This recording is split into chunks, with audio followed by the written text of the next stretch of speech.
Hello students, कैसे हैं। हम आपको आज कारक काल और वाच्य के प्रकरण में कारक काल और वाच्य के प्रकरण में हम आपको काल पढ़ा रहे थे और काल के अंतर्गत हम भूतकाल पढ़ रहे थे। भूतकाल में भी हमने पूर्ण भूतकाल पढ़ लिया था। अब पढ़ेंगे हम नंबर 4 अपूर्ण भूतकाल। अपूर्ण भूतकाल, ठीक है। अब अपूर्ण भूतकाल में देखिए, जिस क्रिया के जिस रूप से अपूर्ण भूतकाल मतलब वह भूतकाल का वाक्य तो है लेकिन अपूर्ण है, ऐसा कैसे परिभाषित करते हैं। तो वाक्य में क्रिया के जिस रूप से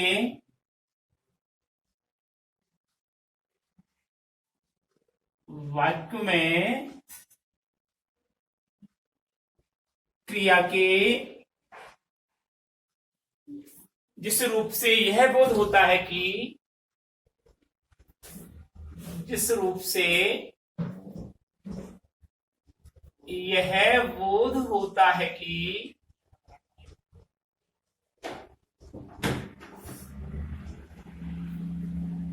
जिस रूप से यह बोध होता है कि काम निरंतर भूतकाल में हो रहा था, कार्य निरंतर भूतकाल में हो रहा था।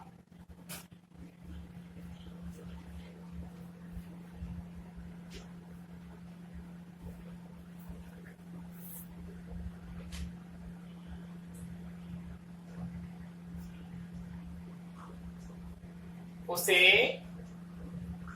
अपूर्ण भूतकाल कहते हैं। उसे अपूर्ण भूतकाल कहते हैं।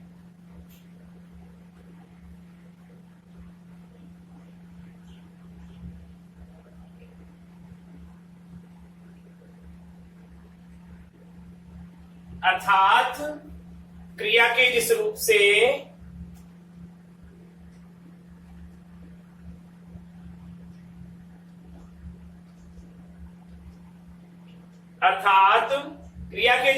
वाक्य में यह ज्ञात होता है कि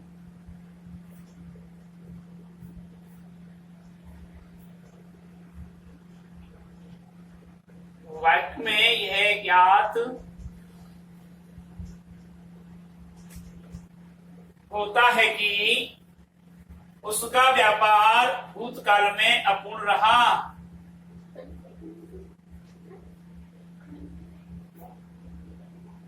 उसका व्यापार भूतकाल में अपूर्ण रहा।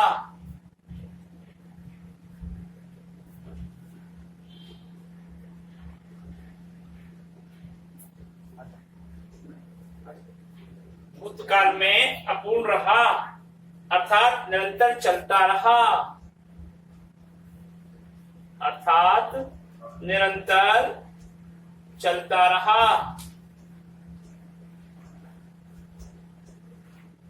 उसे भूतकाल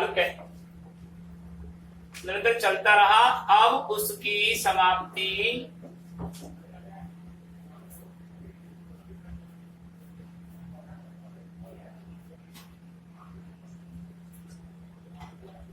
क्रिया के जिस रूप से वाक्य में यह ज्ञात होता है कि उसका व्यापार भूतकाल में अपूर्ण रहा अर्थात निरंतर चलता रहा।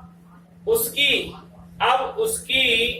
समाप्ति क्या हो गई का पता नहीं चल पा रहा है।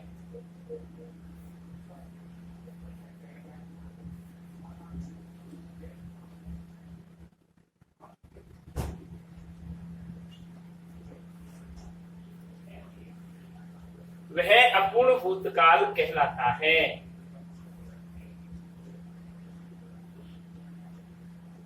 वह अपूर्ण भूतकाल कहलाता है।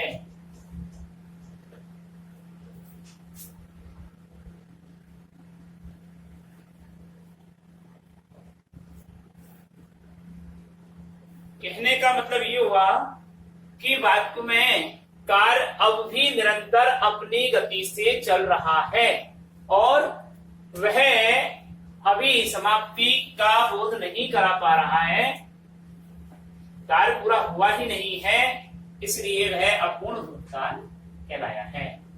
अब इसके काल के बारे में देखिए, इस काल में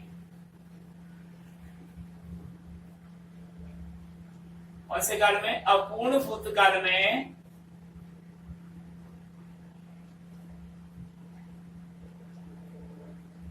धातु या क्रिया के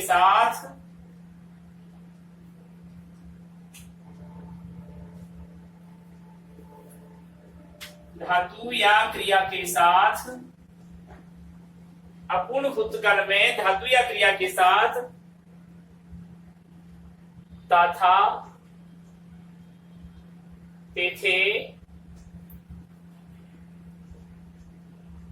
तिथि, था, तेथे, तिथि, रहा था, रही थी,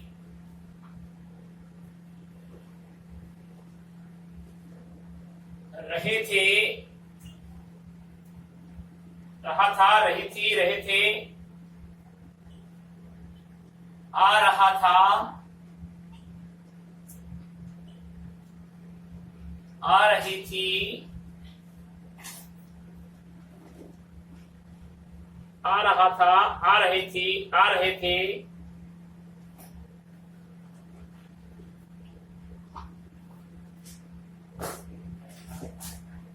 इत्यादि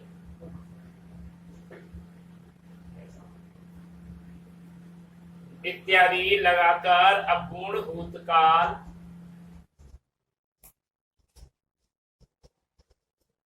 इत्यादि लगाकर अपूर्ण भूतकाल की रचना की जाती है।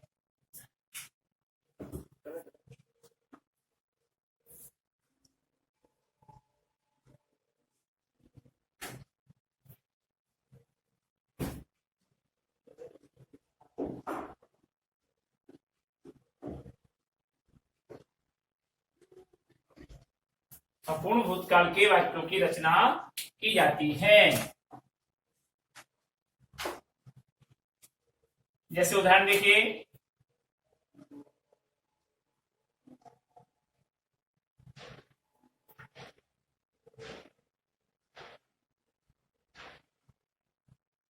हेमेंद्र पुस्तक पढ़ता था।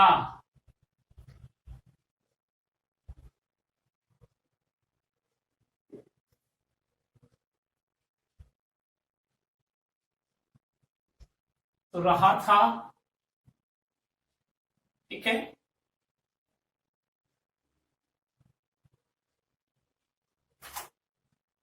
पुस्तक पढ़ता था।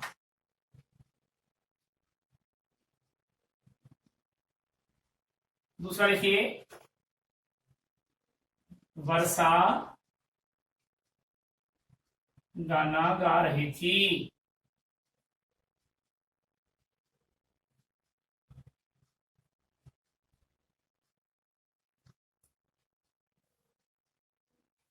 और रोम जलता था।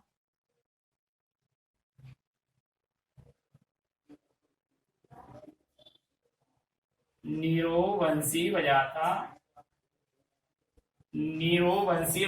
था।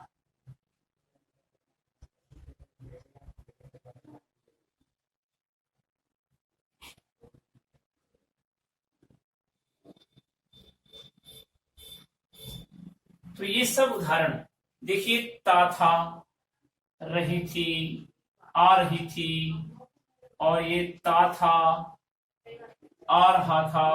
तो ये इस प्रकार से ये अपूर्ण भूतकाल का प्रयोग किया जा रहा है। क्योंकि वाक्य में क्रिया के जिस रूप से यह होता है कि कार्य निरंतर भूतकाल में हो रहा था, उसे अपूर्ण भूतकाल कहते हैं। हो रहा था, अभी चल रहा है, तो यानी कि निरंतर चल रहा है, कार्य समाप्ति पर नहीं है। स्पष्ट करके नीचे लिखा है इन्वर्टेड कोमा डाल करके कि क्रिया की जिस क्रिया के जिस रूप से वाक्य में यह ज्ञात होता है, क्रिया के जिस रूप से वाक्य में यह ज्ञात होता है कि उसका व्यापार भूतकाल में अपूर्ण रहा, अर्थात निरंतर चलता रहा और अब उसकी समाप्ति का पता नहीं चल पा रहा है, वह अपूर्ण भूतकाल कहलाता है। यह है अपूर्ण भूतकाल। अब आता है आपका संदिग्ध भूतकाल।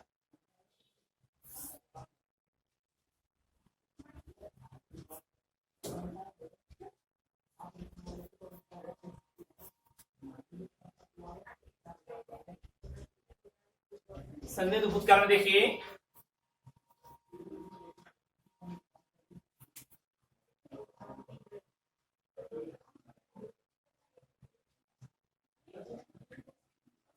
संदिग्ध सस्पेंसेशन में संदिग्ध भूतकाल क्रिया के जिस रूप से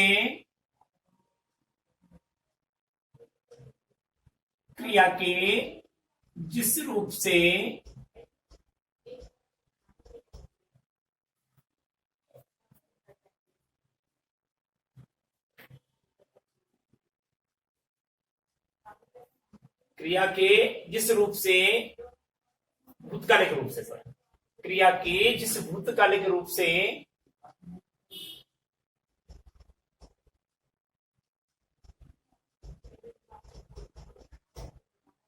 उसके व्यापार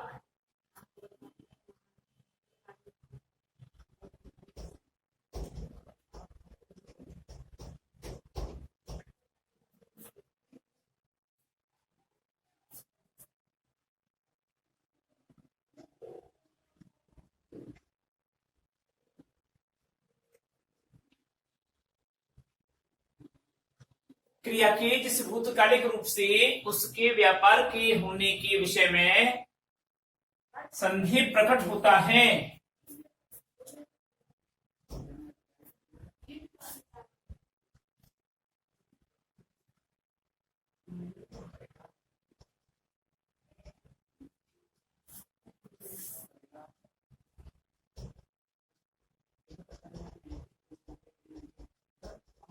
उसे संदिग्ध भूतकाल कहते हैं।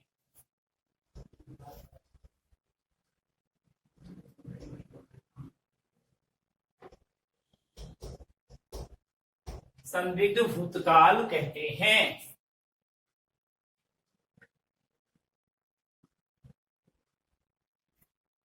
भावना क्या तो कोई मतलब ही नहीं है, वहां तो शंका हो रही है, अर्थात संदेह स्पष्ट हो रहा है। क्रिया के जिस भूतकालिक रूप से उसके व्यापार के होने के विषय में, यानी क्रिया के संपन्न होने के विषय में अभी संदेह या शंका प्रकट होती है, उसे संदिग्ध भूतकाल कहते हैं। देखिए, संदिग्ध का अर्थ क्या होता है?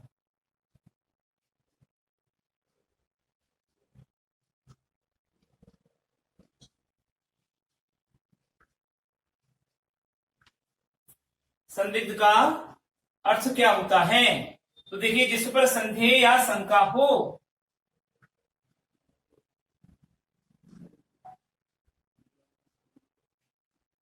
जिस पर संदेह या शंका हो,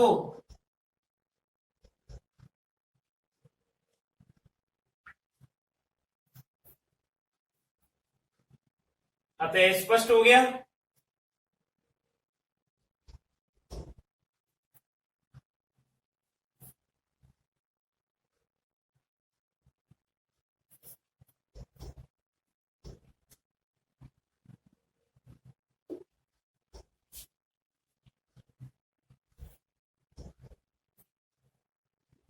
अतः स्पष्ट है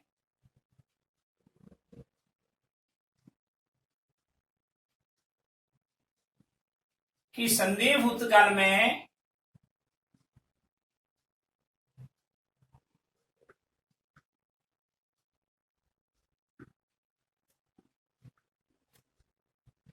संदिग्ध भूतकाल में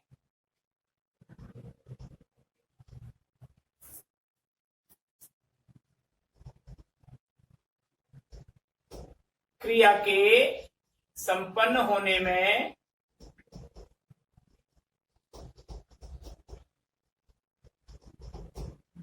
संदेह प्रकट किया जाता है।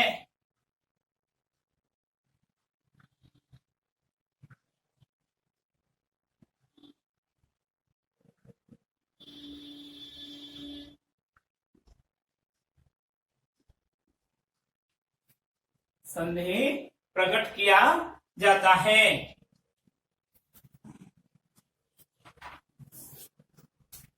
ठीक है, उदाहरण देखिए।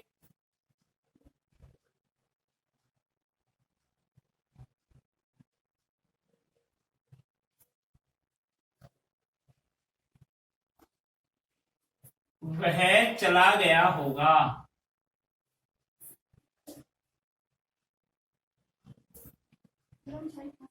यहाँ पर संभावना व्यक्त की जा रही है कि वह चला गया होगा।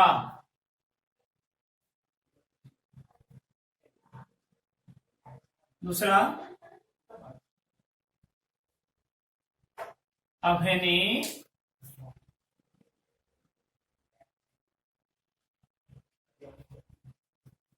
खेत पर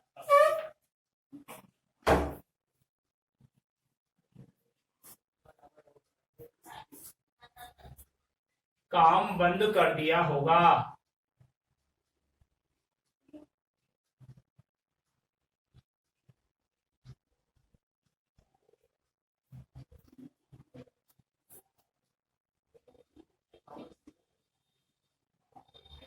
शायद छात्र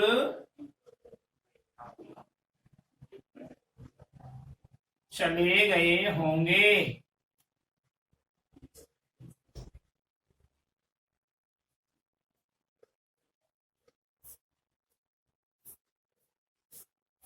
संदेह भूतकाल में या होगा, या होगा, ये होंगे, इस प्रकार का जो क्रिया के साथ में रूप लगता है वह संदिग्ध भूतकाल में होता है।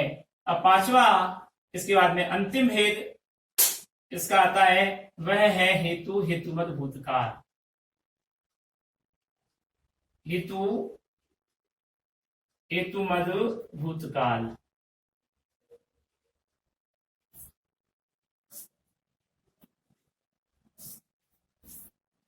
हेतु हेतुमद भूतकाल, इसको देखिए।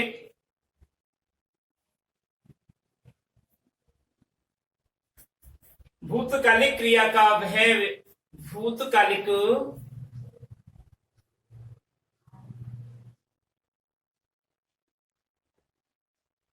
भूतकालिक क्रिया का वह रूप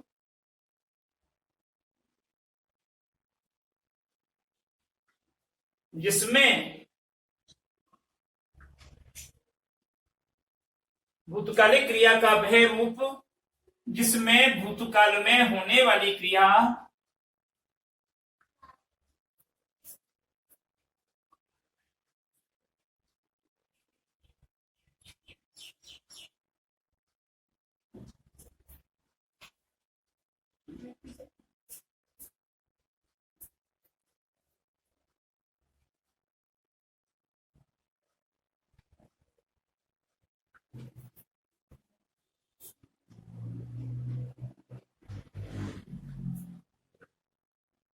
का होना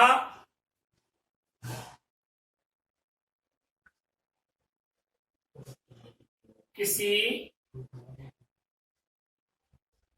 दूसरी क्रिया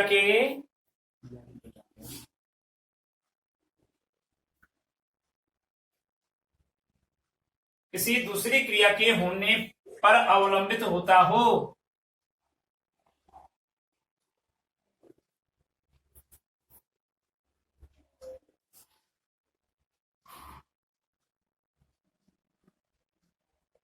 होने पर अविलंबित होता हो।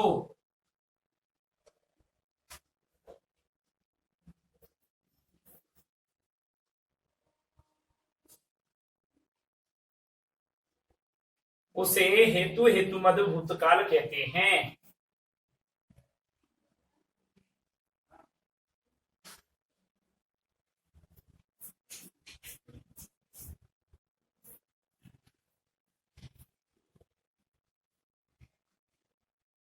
भूतकाल कहते हैं।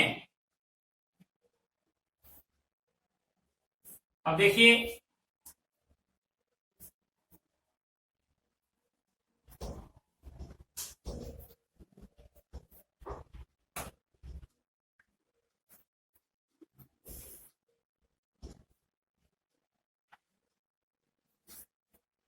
अगर ये रूप दिखाना होता है भूतकाल का, तो इसके लिए क्या कंडीशन दी है कि इस रूप में दो क्रियाओं का होना आवश्यक है।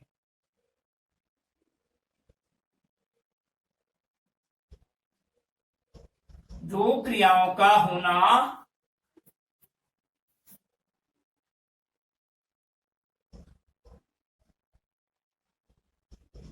आवश्यक है।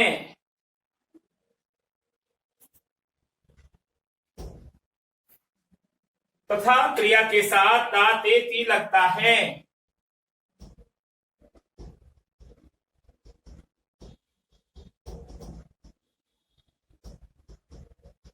ता ते ती।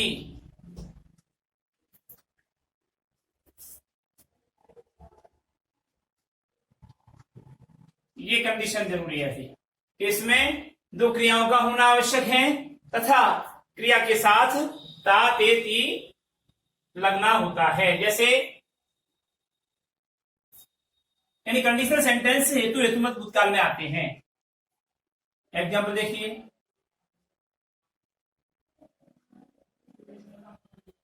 यदि वह स्कूल में पढ़ता तो उत्तीर्ण अवश्य होता।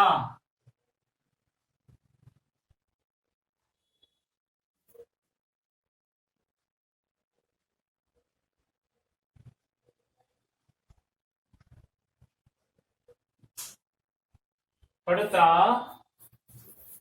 तो उत्तीर्ण अवश्य होता।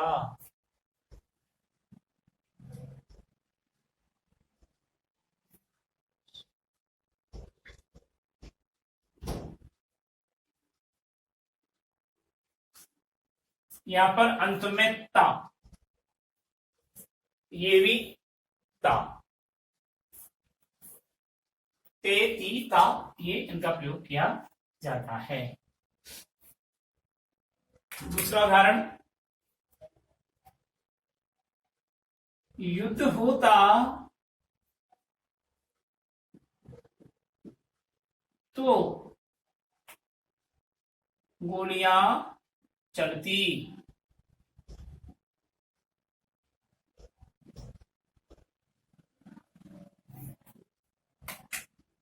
अगला उदाहरण,